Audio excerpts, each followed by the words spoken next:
গাইবান্ধায় ৭ বছর ধরে বন্ধ কমিউনিটি ক্লিনিক, চিকিৎসা সেবা পাচ্ছেন সাধারণ মানুষ। এ বিষয়ে বিস্তারিত জানাতে আমাদের সাথে যুক্ত হচ্ছেন আফরোজা লুনা। লুনা, ঠিক কী কারণে ৭ বছর ধরে কমিউনিটি ক্লিনিকটি বন্ধ, কর্তৃপক্ষ এ বিষয়ে কি বলছে, সেই সাথে রোগীদের ভোগান্তির চিত্র কেমন দেখছেন একটু জানাবেন।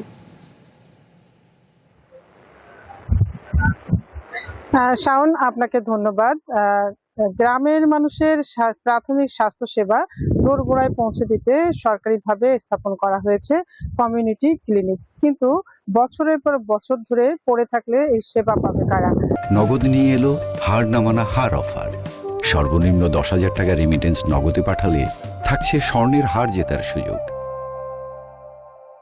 এই মুহূর্তে আমি দাঁড়িয়ে আছি গাইবান্ধা সদর উপজেলার কোলাহাটি ইউনিয়নের ৩ নং ওয়ার্ডের দক্ষিণ আনালেতারি গ্রামে। এই গ্রামে স্থাপন করা হয়েছে কমিউনিটি ক্লিনিক, যা গ্রামীণ মানুষের স্বাস্থ্য সেবা নিশ্চিত করার জন্য। কিন্তু এলাকাবাসীর অভিযোগ, বছরের পর বছর ধরে তালাবদ্ধ অবস্থায় পড়ে আছে ক্লিনিকটি। ফলে এই এলাকার বয়স্ক মানুষ, নিম্ন আয়ের মানুষ, সাধারণ রোগী এবং বয়স্ক শিশু এবং গর্ভবতী নারী এবং প্রসূতি মারা কিন্তু কাঙ্ক্ষিত সেবা থেকে বঞ্চিত হচ্ছেন। ক্লিনিক বছরের পর বছর বন্ধ থাকায় তারা শহরের বিভিন্ন স্বাস্থ্যসেবা কেন্দ্রে যে তাদেরকে চিকিৎসা নিতে হচ্ছে। এতে করে তারা যেমন ভোগান্তিতে পড়ছেন, তেমনি তাদের সেবা নিতে বিলম্ব হচ্ছে এবং তাদের বাড়তি মাসুল কিন্তু গুনতে হচ্ছে। এই ক্লিনিকগুলো সকাল ৯টা থেকে ৩টা পর্যন্ত খোলা থাকার কথা থাকলেও এখন কিন্তু বছরের পর বছর ধরে এখানে তালা ঝোলা অবস্থায় রয়েছে ক্লিনিকটি। ফলে এই এলাকার দরিদ্র মানুষেরা কিন্তু কাঙ্ক্ষিত সেবা থেকে বঞ্চিত হচ্ছে।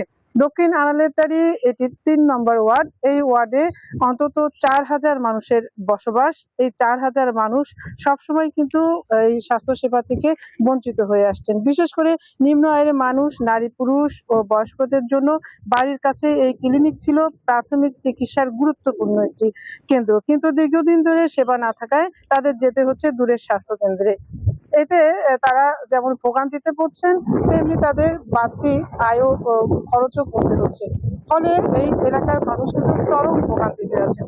এলাকার মানুষ আমাকে বলেছেন তারা সংশ্লিষ্ট কর্তৃপক্ষের সঙ্গে অনেকবার যোগাযোগ করেছেন, কথা বলেছেন, কিন্তু এর কোনো ফল তারা পাননি। ফলে তারা কিন্তু ভোগান্তিতে আছেন। এই ক্লিনিকগুলোতে প্রতিদিন স্বাস্থ্যসেবা লোকজন আসার কথা, প্রসূতি মা এবং বয়স্ক রোগীদেরকে, সাধারণ রোগীদেরকে চিকিৎসা দেওয়ার কথা এবং ওষুধ সরবরাহ করার কথা, তার কিছুই কিন্তু হচ্ছে না। শাওন।